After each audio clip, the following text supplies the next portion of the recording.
Bienvenidas y bienvenidos a la cuarta sesión de Historia del Diseño. El periodo de tiempo que vamos a ver hoy es bastante breve. Es justo entre que se consolida lo anterior y sucede la primera tendencia del diseño. Sin embargo, va a dejar las bases para entender por qué finalmente después de la suma de tantas cosas tendremos la primera tendencia del diseño. Los países que más importantes van a ser en este momento son Inglaterra y Francia. Estados Unidos también va a ser relevante, sin embargo se va a tardar un rato como en tener su propia identidad de diseño. ¿Qué está pasando en Inglaterra? Inglaterra va a vivir el reinado de Victoria, bajo el que surge la primera tendencia de diseño.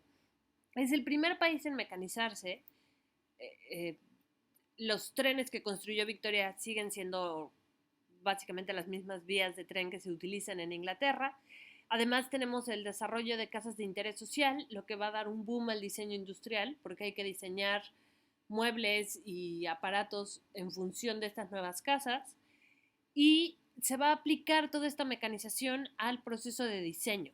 En 1814, The Times es el primer periódico que se mecaniza con una máquina semiautomática que construye un señor que se llama Friedrich Koenig. En 1796, Alois Senefelder inventa la litografía. Senefelder era un escritor de obras de teatro alemán y estaba buscando la forma en publicar sus obras de teatro de manera más barata, y así es como inventa la litografía. Ahí tienen un video en donde pueden ver cómo es el proceso, pero es a partir de reacciones químicas que marcan negativos para que quede la plasta de color. En 1824, Samuel Harris solicita la patente para una columna de anuncios giratoria que se iluminaba de noche, y ahí la tienen, o tienen un modelo de estas columnas. ¿Y por qué es tan importante que se iluminen de noche? Porque empieza a ver la actividad de ir de compras como una actividad cotidiana. Antes de este momento nadie iba de compras para divertirse, iban de compras porque necesitaban adquirir un bien. A partir de aquí no tienes nada que hacer, sal de compras. ¿Y cómo te enteras qué productos están de moda y cuáles no? A través de los carteles. La mecanización va a hacer que sea mucho más fácil de imprimir, y entonces es más rápido y hasta divertido generar tipografía, y empiezan a experimentar como locos para ver también hasta dónde llegaba la máquina. Empiezan a hacer tipografías con sombras, con rayados, punteados, motivos florales, finas, negras, super negras, ver cómo se ve, cambiar los puntos de las tipografías, es decir, jugar hasta que la máquina les permitiera. Aparece el oficio del rotulador. En Estados Unidos ese oficio va a ser un boom, y además se van a tardar mucho tiempo en tener un gran diseño, porque se van a quedar mucho tiempo estancados en esto del rotulador.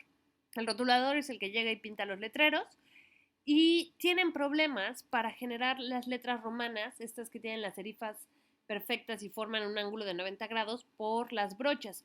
Entonces inventan la tipografía egipcia, que tiene serifas, pero es curva la conexión con el palo, y entonces es más fácil de pintar. Se les va a llamar egipcias por el momento histórico. Napoleón viene llegando de Egipto, de la campaña que tiene allá, se pone de moda Egipto, y además se encuentra uno de los objetos más importantes que tenemos de la cultura egipcia, que es la Rosetta, y Inglaterra y Francia se van a empezar a pelear por ver quién la traduce. Finalmente es un francés quien la traduce, Champollion, pero va a enfrentar cierta censura por parte del Estado francés, y entonces Inglaterra dice, pues yo la traduzco, yo no tengo problemas, y es el motivo por el que hoy está expuesta en el Museo Británico y no en el Louvre, porque la compró Inglaterra. Dickens y Byron, que son dos escritores muy ingleses y muy importantes para Inglaterra, logran publicar sus obras de manera masiva y de forma barata, y entonces la gente empieza a leer, y eso va a elevar el nivel educativo de la gente. Y bueno, coincide con que Dickens publica justo las novelas que narran las consecuencias de la desigualdad social, y Byron además va a traicionar a la patria y se va a unir al ejército griego para defenderlos de los ingleses. Hay un boom de los libros infantiles. Está Alicia en el País de las Maravillas de Lewis Carroll. Otro de esta época es Peter Pan. Y los libros infantiles lo que permiten es jugar muchísimo en términos editoriales. Entonces, como diseñador editorial, lo mejor que te puede pasar es que llegue un libro infantil en el que vas a tener imágenes, vas a tener poemas que no están acomodados de manera tradicional, te va a permitir jugar con tamaños de tipografías, y eso también va a motivar a que se mejore cada vez más el diseño editorial. Aparece el sello de correos, y los timbres postales y por lo tanto la necesidad de diseñar timbres postales y el sello de correos. Francia e Inglaterra van a estar en constante pleito y uno de los pleitos o una de las manifestaciones de los pleitos son las ferias internacionales. Inglaterra tiene la suya, luego Francia y luego Estados Unidos les va a ganar porque inventan la electricidad y la presentan en la Feria Internacional de Chicago y es el invento más importante del momento y probablemente del siglo XIX.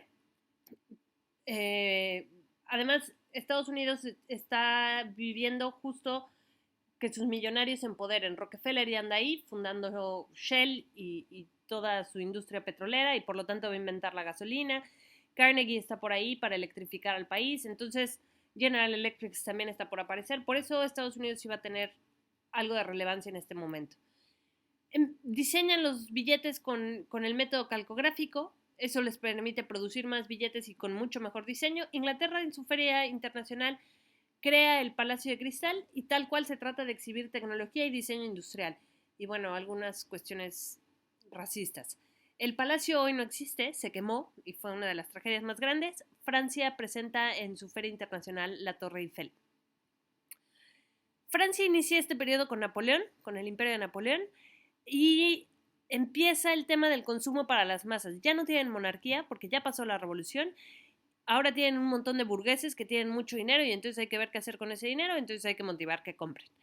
Epinal, una ciudad en Francia, se vuelve la capital europea de las masas, produce muchísimo estampas postales sobre todo y además va a haber mucha caricatura política. El más famoso de todos ellos es Honoré Daumier, de hecho la caricatura que tienen ahí es de Honoré Daumier y para los que hayan visto los Monty Python podrán identificar el estilo. Él produjo 2 ilustraciones semanales de 1832 a 1872, entonces imagínense la cantidad de ilustraciones que generó el señor. Y las imprime en litografía, que eso lo hace más barato aún de distribuir. Cherré aparece, a Cherré van a volver a escuchar este nombre con el Art Nouveau, porque es uno de los representantes más importantes del Art Nouveau junto con Toulouse-Lautrec. Y él es considerado el padre del cartel moderno. Lo que permite la litografía es imprimir a color. Entonces se pone de moda imprimir a color. Y él le da el formato que más o menos conservamos de qué necesita un cartel. Él sobre todo anuncia espectáculos de cabaret, por lo tanto están dirigidos a las clases medias, medias bajas, que no necesariamente eran los más educados o lectores, y entonces lo importante es la ilustración y el texto solo fortalece la ilustración. Pero tenía que ser importante que la gente que no sabía leer se enterara de la información básica de lo que querían que consumiera. Lo que va a distinguir el estilo inglés del estilo francés es que los franceses empiezan a utilizar a la mujer como decoración.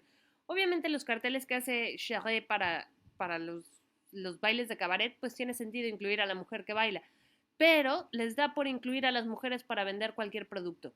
Hoy la mujer es el copy más utilizado, por eso hay violencia simbólica. Inglaterra al principio no le entra el juego de incluir a las mujeres y de hecho en su primer tendencia de diseño son más bien detalles florales con lo que decoran. Francia se va a llenar de carteles, todo el mundo hace carteles, los artistas hacen carteles para sobrevivir y tener dinero. En ambos países hay ya planeación urbana. ¿Qué quiere decir que haya planeación urbana? Que hay calles pensadas en publicidad y en tiendas de moda y que van a poner escaparates. Entonces hay todo un diseño de interiores para vender a través de los escaparates que va a permitir también al diseño de modas innovar de manera más veloz para poder seguir vendiendo. Y se inventa la cámara fotográfica, hay un pleito gigantesco, hoy no se ha resuelto. James Fawkes Talbot es el inglés que inventa la cámara y Daguerre es el francés que inventa la cámara. Oficialmente se le atribuye a Daguerre el invento, pero sigue en discusión.